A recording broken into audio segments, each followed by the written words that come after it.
The opinion poll said Palestine should be given full recognition and to support the International Criminal Court investigation into war crimes in Palestine.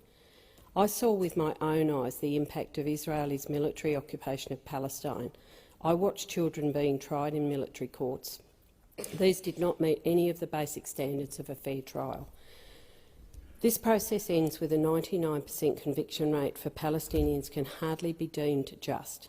I saw homes that had been demolished by Israeli forces. I saw families displaced by settlements and their family lands being declared closed military zones.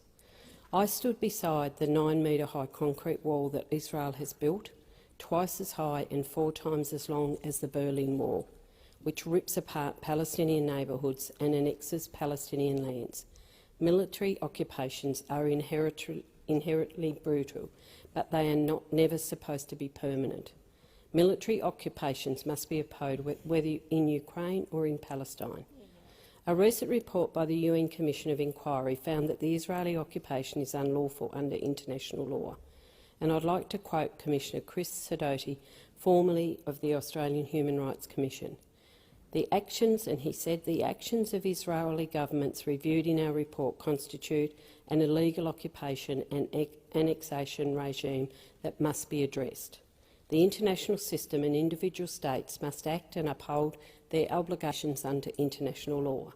That must begin at this session of the General Assembly with a referral to the International Court of Justice." Close the quote. The Australian Government is committed to an international rules-based order which upholds the rights of all people wherever they may live. Today is the United Nations Day of Solidarity with Palestinian people.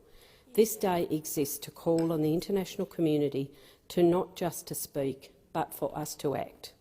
We must recognise the rights of Palestinians as equal to Israelis, to have self-determination, to have security, to have and live equally amongst the world's nations. We must also support Israeli accountability in international courts and ensure Israel's